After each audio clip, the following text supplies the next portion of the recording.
Yes, sir. So my question's somewhat related to that, but I've heard you speak a lot about the joy and the love that these parents find, but I'm curious to hear if you did speak to parents, maybe this would be a different book, and you didn't speak to people like this, who chose chose that they didn't want to parent those kids, right? And especially on today when it's Trans Day of Remembrance, right, where there is violence that happens in these homes and people actively either leave or have been actively kicked out.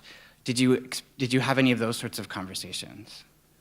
I did talk to families who had been rejecting of their children, and there's one family in particular who I talked to who the family had decided to give their child up to state care, and the child was then adopted by someone who lived down the road from them. So they faced the sort of daily specter of seeing, as the mother put it, someone who was better at loving this kind of child than I was.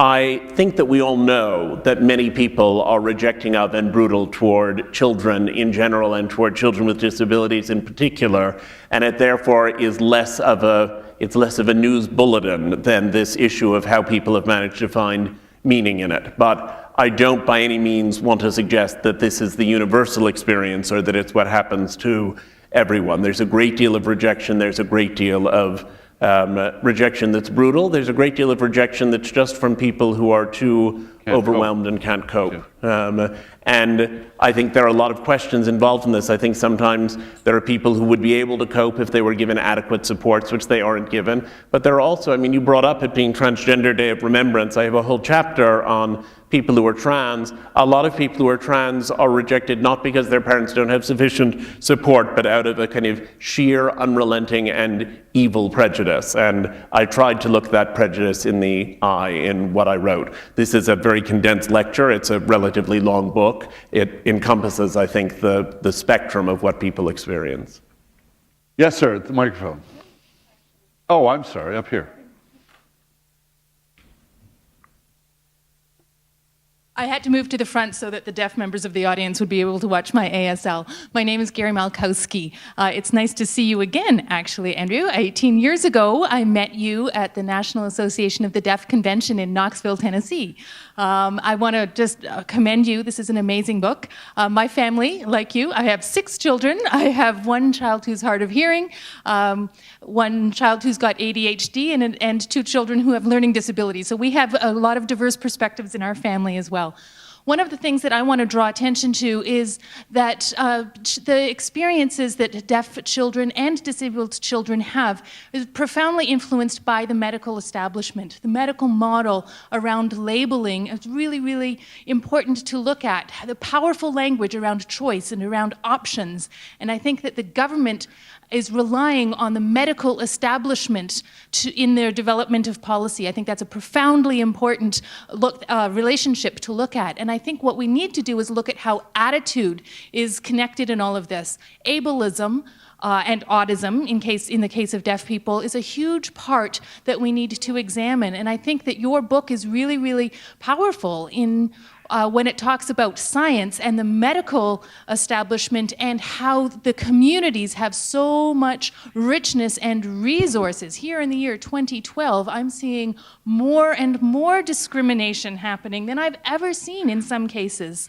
We have laws, we have disability rights, we've got all kinds of things that look beautiful on paper, but they're not being put into practice, and in practice what we're seeing is some of the worst kinds of discrimination, a real lessening of opportunities for people. And I'm just thinking, and I'm hoping to see some results coming from your book, some changes that might come into place around the power that the medical establishment has and how we can inject more diversity into that medical establishment so that the influence it has is a more diverse one. All right, let me frame that in a question, and I guess it does speak to the phrase the medical establishment.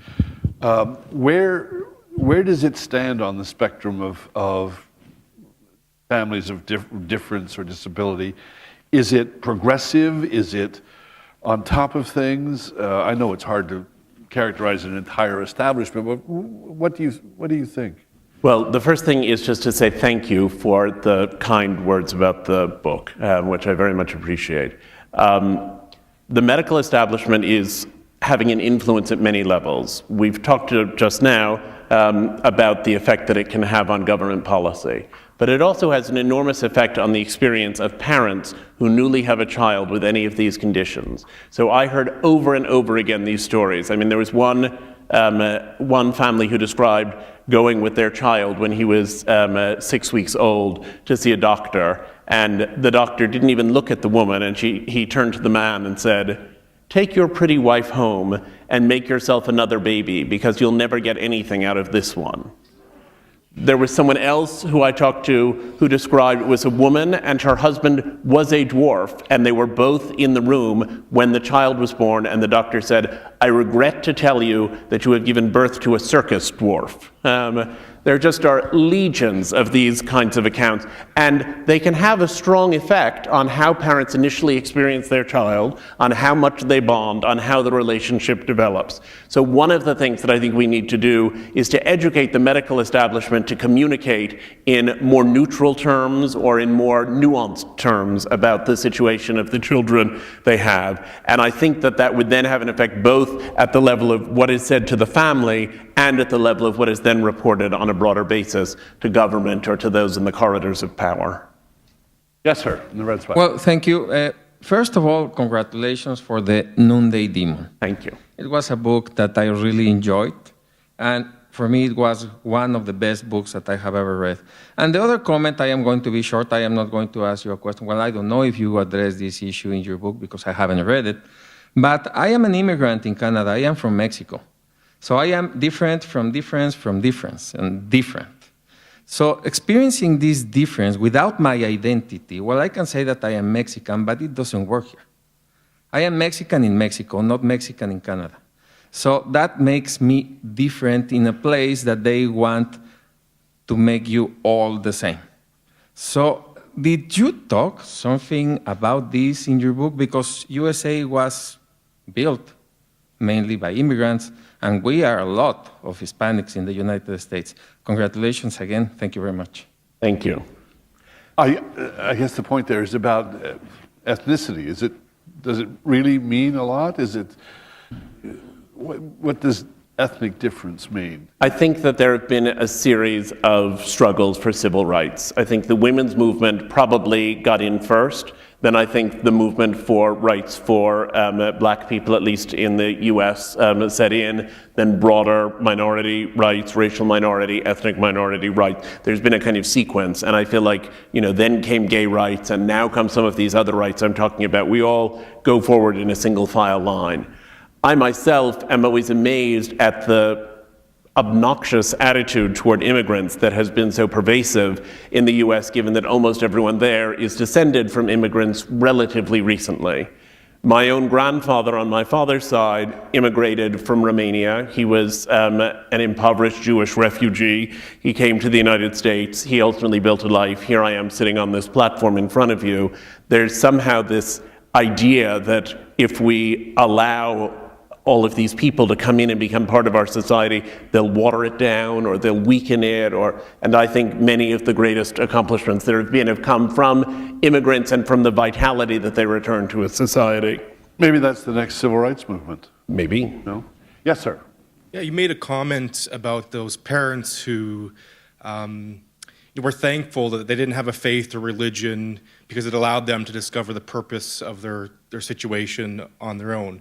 And I'd just love to hear from you your perspective on how faith or religion or spirituality, whatever you want to say, complicates or affects or impacts the type of people that you met and their issues they're dealing with. Because I'd love to hear from a personal perspective and an objective one. It seems like you have a very strong sense of justice, and it's ironic that these religious faiths or institutions that were built on the idea of justice are the cause of so much injustice today. And so I just would love for you to expand on that. It's a really interesting question, and it was very striking to me as I did this work that I met people who had received the most enormous comfort from religion and who had found in it a motive for being truly noble, and I met people who had used religion as the basis for acting out the most appalling prejudice, that in a way both extremes were contained by religion. So for example, there was a woman I interviewed with her family. She had adopted 3 children. One of them turned out to be transgender. She was living in the American South. She decided to allow her child to live, he had been born as a boy, to live as a girl. She went to the school where she was the special needs education specialist, and she thought beloved by the whole town, and said, you know, I just wanted to let you know that next year my child will be coming in with a different name and with different clothes. And she said by the time she got home, the calls had started. There were people calling and saying, we'll make that child a woman if that's what he thinks he is. There were calls threatening to kill the child. She said, he's 8 years old. She's 8 years old. She's the smallest one in the class. What is all of this? Her pediatrician called her and said, you have to come down here. And he said, if you don't get that child out of town, she's not going to live through the weekend. And she basically had to flee the town where she had lived all of her life and leave everything behind, pack whatever she could into a truck, and drive to another city where she continued to get these awful calls. And her husband had stayed behind because they needed the income and continued to work there. And he went to work one day and came home and found the family dog disemboweled and nailed to a fence by people who said, what you're doing is against the will of Christ and your child is next.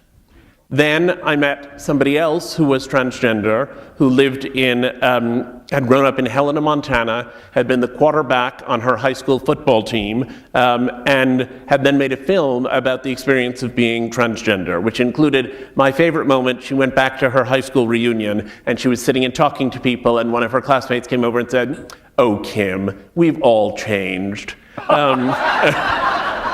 But in any event, she had made this film, and she got a call from the pastor in her church, and the pastor in her church said, we'd like to have a special weekend, and we could show your film on Friday, have seminars to discuss its subjects and all of the nuances of it on Saturday, and we'd like to invite you to preach the sermon at church on Sunday. And I went to Helena, Montana for that weekend when Kim returned home and did that. And she got a standing ovation after the film, and she got a standing ovation after her sermon. I've never before seen a standing ovation after a sermon. And she talked about how that community was one that had been so accepting. And so I saw this polarity, and I feel like the name of faith gets used both for great nobility and for what really seems to me to be terrible evil. Yes, ma'am. First of all, thank you for a remarkable piece of work. I wonder if you could say a few words on why you decided to include prodigies amongst your categories. Many people would see that as a very positive kind of difference. The difficulty of prodigies is actually in some ways similar to some of these other difficulties. You have parents who suddenly have a child who's going to be part of a world and a set of experiences in which they most likely have no experience. They don't know how to manage it, and they have to deal with a child who is different in ways that can actually result in a lot of pain and a lot of trouble. It's really as hard to have the mind of a 25-year-old in the body of a 5-year-old as it is to have the mind of a 5-year-old in the body of a 25-year-old. And in both cases, you have to try to find peers for somebody whose age peers are not going to share their interests and whose intellectual peers are not going to be of their age. And the negotiation of it is very hard. And what I wanted to demonstrate was that this book isn't just a kind of cheerleader story about how we should all love disabled people and treat them really well. It's about the fact that difference altogether is challenging, that it altogether presents challenges and sort of shocking experiences and calls on parents to undergo a profound transformation from who they thought they would be as parents. And that experience, which I have described here in this book in more extreme circumstances, is actually in many ways the universal experience of parenting. And I felt that by including prodigies, I could indicate that this was an encompassing range rather than a description only of people who are obviously marginal and somehow sad. Thank you. I haven't read your book yet, but it's been a privilege to hear you, and I expect I'll be up late tonight. You spoke about how meeting and talking with all of these people really changed you. Interested in what comments you may have on how the rest of society, who won't have the opportunities you had writing the book, how all of the stigma, stereotypes, prejudice, fear, those things are dealt with. I work in human rights, and wondering what you see the possibilities for the UN Declaration on the Rights of People with Disabilities, as well as human rights type legislation in educating and advancing and promoting full rights and therefore inclusion for the groups of people you refer to in your book. I'm going to give you a two-part answer. The first part is to say that if you had told me when I was 25 that the Secretary of State would stand up in Geneva, the Secretary of State of the United States, and make a speech saying that gay rights are human rights, I would have laughed. And if you had told me that the elected President of the United States would be in support of gay marriage, I would have thought it was a perfectly ludicrous idea. I really would not have believed that it would happen in my lifetime. So I've seen how much change there can be. But to the points that were made by the deaf gentleman who spoke a little bit earlier, the shifts in legislation are not always shifts in lived experience. And I hope that the shifts in legislation will lead to shifts in lived experience. I hope things like the UN Declaration on People with Disabilities, which is a very powerful and very compelling document, they're magnificent monuments that sort of show the direction we need to go in. I think it then will take an enormous number of people to bring about the change. And my perhaps overly ambitious purpose in writing this book was to contribute, at least in some small way, to saying, get to know some of these people, and perhaps you'll actually think it's a good idea to follow through on the positions that are supported by these legislative advances. And perhaps as the shift takes place, there'll be more legislative advances, and I hope the process will continue. Hi, Andrew. I actually produced a segment with Andrew on the agenda with Steve Paikin, which is airing tonight at 8 and 11. I had a question. We didn't get a quick pitch. Is that a commercial? I have a question which I didn't hear asked of you at any point today. And I was wondering, of the families that you met and had the chance to interview who found great joy and meaning being parents to these children, what role did socioeconomic status play in terms of being able to provide? I would assume that having money meant for some of the children with disabilities, you can provide maybe a richer, a more fulfilling experience versus those who may not have the means to do so? Well, there are two pieces to that. One is that if you have more means, you can actually supply more services and more amusements and entertainments, and you're more likely to be able to access good educational strategies and so on. The other is that caring for people who are very severely disabled is exhausting, and if you have the resources to have people who take it over for various stretches of the day, you're more likely to have time to look into finding meaning. While if you're just constantly trying to keep someone under control or keep someone fed and clean who's very difficult to care for physically or psychologically, you can be very worn down by that. Having said that, it's striking that people who have a lot of economic privilege, there's a poverty line below which everything in life is much more difficult.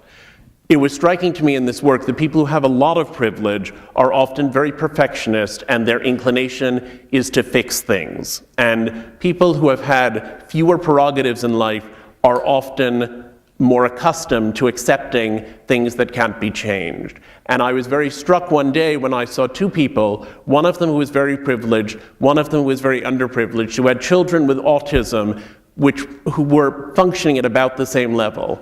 And the well-to-do woman had spent her entire life trying to fix her child, and it had never worked, and he never got any better, and she felt like a failure, and she was miserable, and she couldn't have him in the house because he smashed everything. And the other woman had never had the resources to try all of that, and she therefore was really very fond of her child and said to me, whatever could be smashed got smashed a long time ago. It was a very different attitude. I don't ever want to sentimentalize that and say, oh, these happy, disadvantaged people who love their children so much better. But sometimes the advantages are a double-edged sword. Andrew Solomon, thank you. Thank you. Wonderful.